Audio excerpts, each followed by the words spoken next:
In this video, we're going over a few principles for realistic self-defense. So self-defense which your life actually depends on it, not just combat sports. Things like precision, incapacitation, range, observation of the environment, negation of the actual self-defense situation itself, so being able to just get away from it without having to fight, and then engaging and really being effective in self-defense. So, hope you enjoy. All right, so I just wanted to cover a few things, just a few reminders for the fundamentals from the self-defense side of things. So, generally speaking, you should always be observant. That's the first thing. You should always observe, okay, where's the exit? Who's in this room? You know, don't have your headphones on. You should just be observant. That's the first step, you know, so that you know if something's about to kick off. If you see a couple of gronks over there that are arguing and they're drunk, don't walk that way. Be observant. You know, like it's simple, you know. Don't be stupid, simply put. Next thing is negating situations. So observe first. I'm giving the summary here. Negate second. Carson wants to have a go at me. He's really is jealous of my beautiful haircut, right?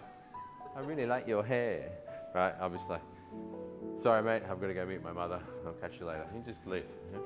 Or he says to you, you know, like, what are you looking at? He says to me, What are you looking at, mate? you look like my friend Ward from school. You're not Ward, are you? Who the fuck's Ward? Oh, sorry, bro. My mistake. Have a good day. All right, I'll catch you later. And get the fuck out of there. So negate is the next stage. If there is conversation, if they're talking, you can always get out of there. Nine times out of 10, they're not going to kick off if there's talking. If you put more fuel on the fire, then it might kick off. But if you negate it, you just talk it down, get the fuck out of there, then you should be okay. Next step. So observe, be observant. Second step, negate, get out of there. Third one, engage. If there's no conversation or if they are attacking you just after some words being spoken, then you have to engage. And there should be, okay, what's going on in your head now? Okay, like what should we actually be doing? So let's think of it in terms of real self-defense. He's literally trying to kill me or kill my loved ones, right? So the first thing in my mind is what targets are available? What targets are available for me to strike? Because he might be leaning on a bar, he might be behind a car door, I might be sitting down and he's come up to me. You know, it really depends on, okay, what targets are available. So the first thing in your mind should be what's available. And the simple points there is anything you can break, right? So his knee, groin, or anything you can severely damage. Throat, eyes, solar plexus, takes a lot of power through it, but it can. The eardrums. So these are eardrums, eyes, throat, solar plexus, knees, groin. There's some pretty available type. Even the foot can be something, but it's, I mean, it's not the best one, but it's something, right? So what's available it should be in your mind that I can hit. The next part of that equation is precision. You know how we do slow training a lot? We're trying to develop coordination so we can be precise. If you can't hit the target, then you're never going to actually be able to inflict injury or incapacitate them, right? So number one, what's available?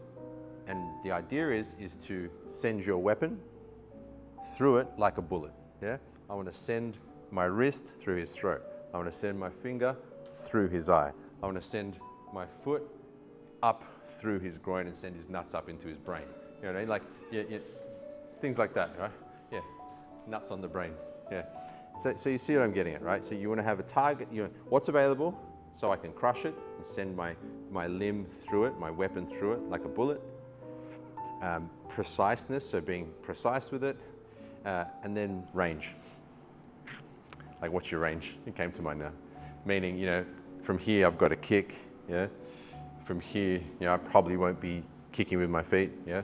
I've got elbows. You could still use your fingers as well. So your range is the other thing I wanted you to keep in mind. So the opponent's going to come at you. Now, as they come at you, I want them to do it slowly so you can keep these ideas in mind. And as they come in slowly, I want you to think of using precision, range, and incapacitation. Like thinking to be precise and then drive through the target. So that's what's in your mind, because that's really should be what you're thinking about. What's available so I can incapacitate? What's my range so I can actually get them? And also, am I being precise? So I just want to go through this slowly so you guys get that into your head. So if a situation ever does kick off, you know what to do, yeah? All right, let's have a go. 1, 2. Finishing with the third. Hey guys, quick note. Person who's taking the blows, right? Do what you think you would do if you did get hit that way. So if someone goes like this towards your eye, move your head back as though you got poked in the eye. If someone kicks you in the nuts, act like you've been kicked in the nuts.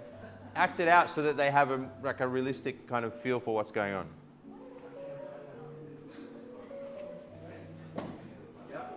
Ooh, nice. Eye, ear. That was shit, the last one, but the rest were good. The first two. So go to the freeze point, so you're there. Yeah. So you've got the side of the knee, you can stomp that right through. So you can just stomp through the knee joint here. Yeah. Okay. That's one option, yeah. So if it's life or death, like family, you've got to, because it could be a fucking fight with like 10 or 5 people. Yeah. And you can't just, fuck around and do this and, you know what I mean? Never been a fight I'm not used to. Think of it this way. Violence is a tool. And the problem is that the worst people know how to best use it. You know what I mean? Yeah.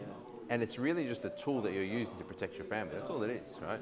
There's no guns allowed in Australia, so you can't just go to your fucking room and get your fucking 9mm and right? So we have to be trained with our bodies.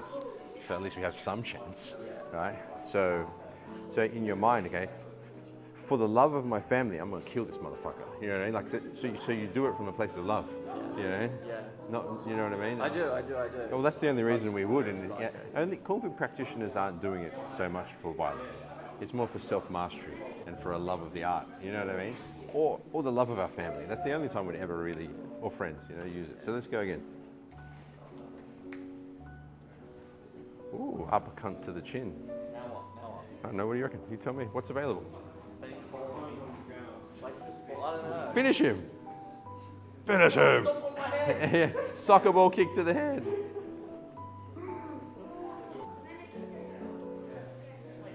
Stop there. No. So remember, slow it down. What's available? Yeah. You need to hit something, not grab something. Hit him somewhere. What are you doing? Stop grabbing him. You need to break something of his. You're not going to grab someone in a fight, especially if they're bigger and stronger than you. Try to grab me. Try to pull me somewhere. It's not going to happen. You've got to break something of theirs. You know what I mean? Don't think about using strength. Think about using precision. Okay? Precision, yeah, and driving your weapon through the target. So slow it down. Go. Slowly punch Carson, even slower. You can block. Okay, that's okay, right? That's not bad. It's still, he's probably going to wear that. What would be a better target if... Yeah, okay, good. So kick him right on that, bang. Now it's better, good. Now we're talking. Now what's the second target you can destroy? Possibly his ears or his eyes. Yeah, his ear, beautiful. Show me how you get his ear. Yes, there you go, that's good. That's the second incapacitation. 1 second. Third? Yeah, neck. How does he? Bang, yeah, good. There you go. That's better. What's up? Oh, of course, you don't have to ask. Good, that's much better. Don't bother grabbing. Don't bother that stuff. Yeah. Just no. The not that grabbing's wrong, right? But generally speaking, if they're bigger, stronger than you, which generally speaking, that might be the case. And because you're younger, a lot of the population is bigger and stronger than you. You know what I mean? You don't want to be thinking about grabbing and putting your and going up against their strength, which would be size, right? You want to think of striking. Any questions or observations from that drill? So, what's available? Precision, range. Practice slow so you're used to being precise. You probably picked up times in yourself when you weren't being precise. You just threw your arm at them, right? You want to be making sure you're actually making it count, right? Because those split seconds really make a difference in real self-defense. Now, just with the same partner that you're with now, we'll just go through an actual sequence so you can solidify the concepts in your mind, right? So I was saying to Ward and Patrick earlier, like in an ideal world, if they were shaped up, right? So they'd be in a traditional stance where they're side on, which would provide you very easy targets, okay? I can see the side of his knees available there. I can just from here use the side kick to stomp through the knee. As I come down, the eye, heads straight into the eye. Now from here, he hasn't given me, so from this reaction, he'd probably go back. If you get poked in the eye, your head naturally will go away from the poke. It's not gonna go into the poke, yeah? which then would open up, okay, from here now, there's groin, and then, okay, down to the back of the neck, yeah? So, I wasn't gonna do that, but he gave me that reaction. But let's just get your opponent to stay a bit more upright, just because I want you to keep these standard points in mind. So once again, facing up. I want you to go knee, eye, groin, drive it through the groin, and then throat, yeah? So I just want, because they're pretty standard places that you can inflict an injury, right? And you can practice your range and practice your precision. Any questions? So play around with that, and then we're gonna get into our sparring. 1, 2, let's go. So slow down, wait a second, come step back. So he's holding a guard, remember, there?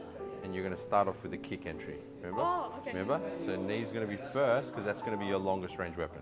So let's start with that. So if you have a guard up, so we're not attacking, this is just more of a sequence to get into a good rhythm with things. So there's your target, kick it. Okay, step back. Oh, like that. Yeah. So you use your range. Like you came in closer and then made it awkward for yourself. Yeah. So I'd more likely turn towards him. So use your left leg. Yeah. Left leg. Knee. Good. Now, what was the next target? That's right. Now eyes. Stab him in the eye. Keep your guard up. Yeah. Good. Now what's the next target? There was 2 other targets I wanted you to hit. Throat. I could do Groin. Yeah. Groin. Yeah. There we go. Good. It's just. I saw people struggling a bit, like what should I hit? I don't know what to do. But if I give you 4 precise, clear things that I want you to hit, and then you win the toy. Ding, ding, ding, you win.